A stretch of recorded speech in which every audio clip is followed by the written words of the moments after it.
Hello and welcome back to Lessons in Attachment. I'm Carly Ann. I'm the founder of the Attachment Recovery Gym, and I'm just so passionate about helping you to become more secure and to feel more confident when it comes to the different issues faced by people that relate to having an anxious attachment, and as I always say, if you are brand new here, welcome. If you have been here before, then welcome back. I'm hoping if you're a regular listener, we have had some kind of interaction, whether that you've left a comment on YouTube or DM'd me over on Instagram, carly.ann_. I love to have that connection with you. Today, as you might have seen by the title, I really want to talk to you about 2 ways that you can cope with uncertainty when you have an anxious attachment. So we could be talking about those classic kind of examples when you feel uncertain about the relationship or the situation that you're in. Typical times look like when you're waiting for a text back, you're wondering where you stand, you are fearing the unknown, you're unsure if someone is mad at you, you don't know if your partner is going to stick to a plan this weekend. There's so many areas, like so many in our day-to-day life where we can be uncertain about things. And I don't know if you know this, but when you have an anxious attachment, it makes uncertainty feel so hard. It is like you are on high alert. You can be completely flooded and overwhelmed with your feelings and emotions. And if you don't get reassurance that everything's going to be okay or things are going to work out the way that you want, then you may find that you become distracted, in a state of panic, a state of feeling frozen. It's going to vary for each of you. And that's why, because that's no way to live, right? That is one of the issues that we face as adults with anxious attachment. And it makes sense, so much sense, why we have fallen into this pattern, into this cycle. And today I want to talk you through 2 CBT-based ways to handle uncertainty so that it doesn't take over your life. Because what I can guarantee is that we cannot have 100% certainty. Whether that is about how someone feels or about what's going to happen this weekend, we can't have certainty. So I'm going to talk you through these 2 things that are going to help you when it comes to limiting or reducing that anxiety and being able to cope with the uncertainty in these situations. Okay, the first one that we're going to look at today is to help you to stop searching for information, to keep checking over and over again to try and get certainty. And the second is to bring in and introduce safety in your life that you can rely on, especially during times of uncertainty. And I'll explain why these work, and I'll share examples, including my own, to help you to apply these to your daily life. And I just want to say, if you want some journal prompts around this and some bonus support, then make sure that you sign up to get the PDF version of this episode. It will explain what I'm discussing today, so you don't have to take notes or anything like that. And it will also give you some bonuses to help you to be able to cope with uncertainty. So just go to the description and you'll see that there is a link there to download the PDF version. It will ask you for your name and your email. You can sign up and keep that safe, because then that is where all of the PDFs are stored. So you'll even be able to see the PDFs from previous episodes. So keep the name, keep the login details safe, so that you can just get back in easily. So next week, for example, if you hear me mention this PDF, a new PDF, it's going to take you to the same place where all of these PDFs are stored. Okay, hopefully that makes sense. I'm not the most techie person, but I feel like this is quite a good way to give you guys a written version of what's on most of these episodes. I don't do it for all of them. I do it for a lot of them. Okay. 2 ways that you can cope with uncertainty when you have an anxious attachment. Now, there are more than just the 2 that I'm going to share, but these are 2 key ones that I feel like I share quite a lot. The first is to stop searching for more information, aka stop checking over and over again. When uncertainty kicks in, anxious attachers will instinctively try to get certainty, try to get control of the situation. And you know how we do that? We check. We check their social media. We check their phone. We reread our old texts for clues. We start Googling attachment articles to diagnose the problem. We start listening to podcasts, right? On this specific situation, asking a friend, what do you think about this? Getting everyone around us, getting their opinion. Yes, that can give us some instant relief. It tricks you into thinking that you're solving this uncertainty. It tricks you into thinking that you're going to get certainty. But it doesn't last. You get stuck in an endless loop of checking. Temporary relief, then more anxiety. Then you're checking again. Like, what do you do to check?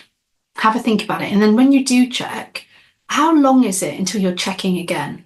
Because if it's not that long, what was the point in checking in the first place? It's not working. It's not soothing you for long enough. CBT teaches us to, and I support people using cognitive behavioural therapy and third wave cognitive behavioural therapy as well. So things like self-compassion, acceptance.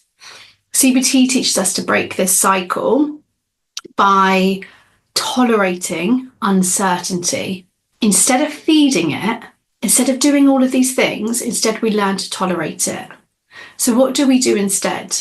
When you feel the urge to check, I want you to pause and ask yourself, am I looking for certainty?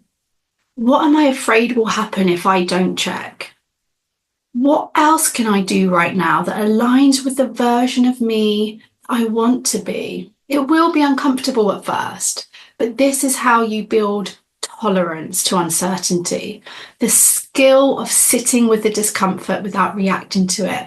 And this is actually really fitting to be having this conversation because tonight, the session I'm hosting inside Becoming Secure, my 10-week course, is all about sitting with discomfort, sitting with uncertainty, sitting with difficult emotions. That's what I'm going to be walking the women through tonight that are on my course. And yeah, it's just fitting then that we're having this conversation right now.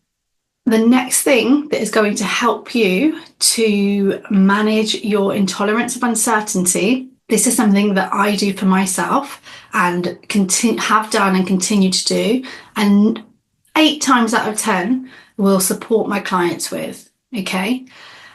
Anxious attachment makes safety feel dependent on other people. In order to feel okay, I need them to be doing a certain thing. I need them to stay the night. I need them to reply. I need them to turn up this weekend. I need them to never cancel a date. I need them to make me feel loved. But real safety, real feeling soothed, that's something that you can actually create for yourself, even during times of uncertainty. It's not going to take the uncertainty away.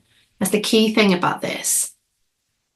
One of my clients, let's call her Emma, okay?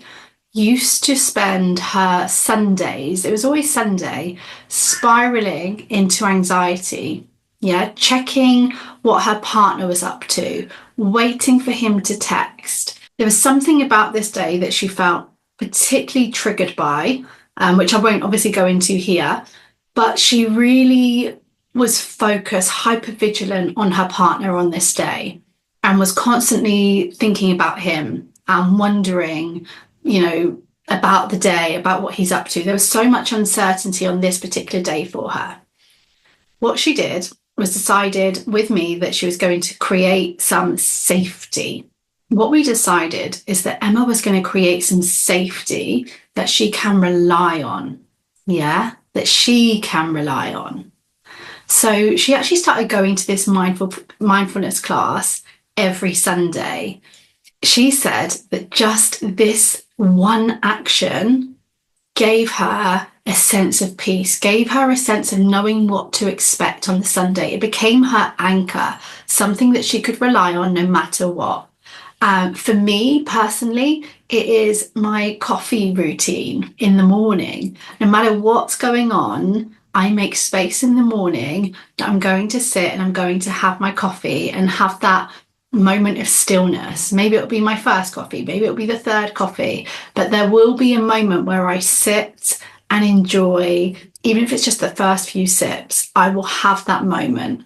So even if the world is spinning around me and things feel out of control, I know that I've got that bit of predictability that I've got most control over.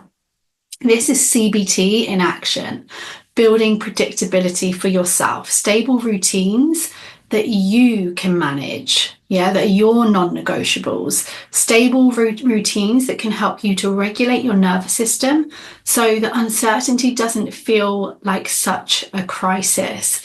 When uncertainty is in our life, we want to have moments of predictability.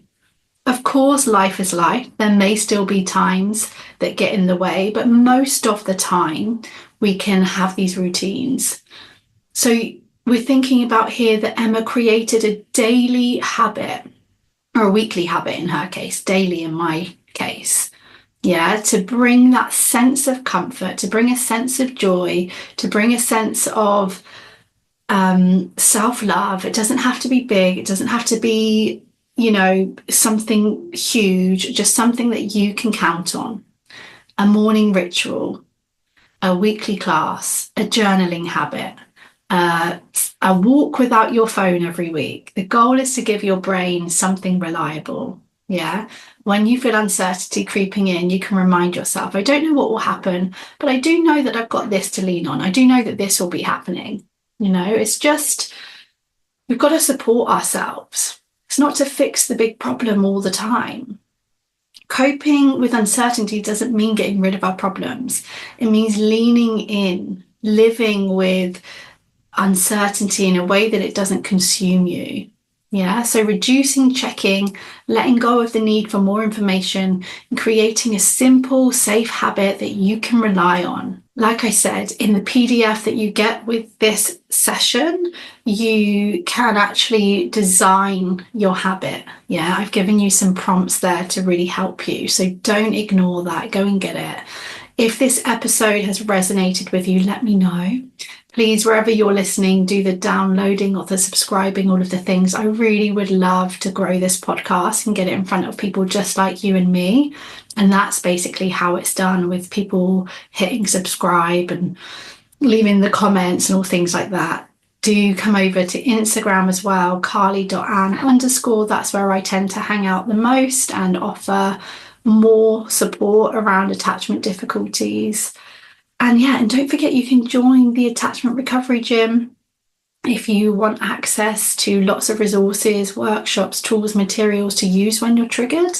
Or if you want that more structure to actually work with me, then you may be interested in the next round of Becoming Secure. I hope that you have found that useful, and I will be back here soon.